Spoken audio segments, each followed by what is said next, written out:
right, gentlemen, how's it going?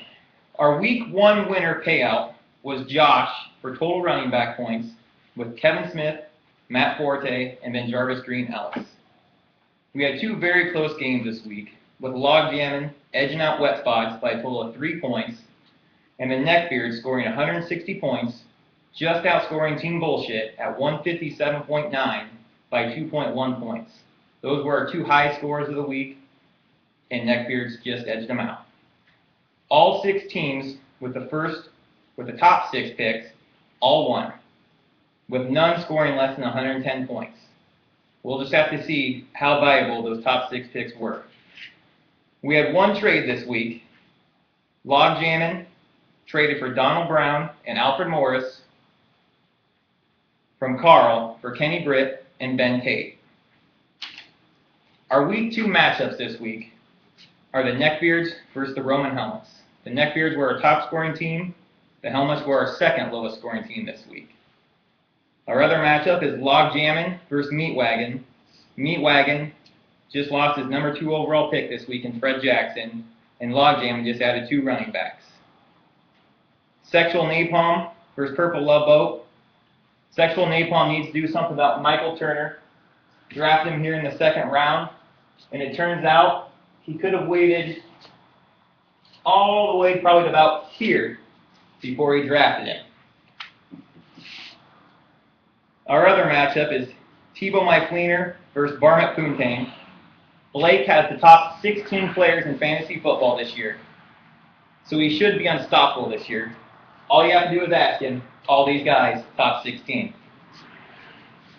Top Shelf versus Wet Spots in the THC Bowl this week. Thick Burger versus Bullshit. Will Matthews be back this week for Thick Burger, who had the 3rd lowest scoring week, and Josh, who got that heartbreaking loss. Our payout this week for week 2 will be total wide receiver points. This includes if you start in your flats. And now our newest segment this week is What's Bugging Andy? Andy Nelson. How you doing, guys? This is what's bugging me. This league is so high stakes, so high profile, we have a waiting list to get into the league. Right around the block. Finally, we get somebody in. We pay out weekly winners.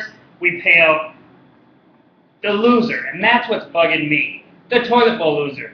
The toilet bowl loser can lose every single game all year, win the last 2 games against 2 of the worst teams in the league, and get $50. And yet, you can average scoring 150 points in the league every game, score 2,000 points for the whole season, and get $40.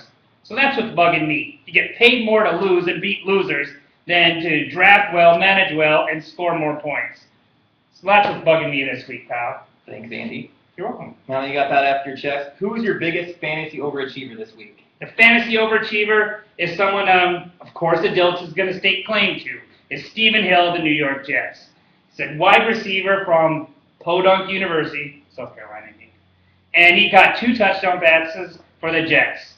Mark Sanchez threw 3 TD passes first week. He's probably not going to throw 3 more TD passes in the next 3 games. So Stephen Hill is my first overachiever. Who's your biggest underachiever? Underachiever, hands down, it comes from Barmet Poontang, my own team. Right here, actually right here, right here, right here. No, it's D'Angelo Williams. Perfect matchup going against a 32nd ranked defense last year in Tampa Bay, and D'Angelo Williams puts up a whopping 1.7 points. And now, Andy, we all know you for your pick'ems. Who is your fantasy pick'em lock of the week to win this week? Lock of the week is Sexual Napalm. He's got 1 running back in Ray Rice who would probably outscore all of Purple Love Boat's running backs, which is really only 1 because he's got Beanie Wells who got, 17 yards last week, Pierre Thomas, 13 yards, LeGarrette Blount, 2, Felix Jones, 4, Monterey Hardesty, did he even play? So Ray Rice is going to outscore all his running backs, probably his receivers. Sexual Napalm wins by 34. Brent, I think it's safe to say you're going to win this week.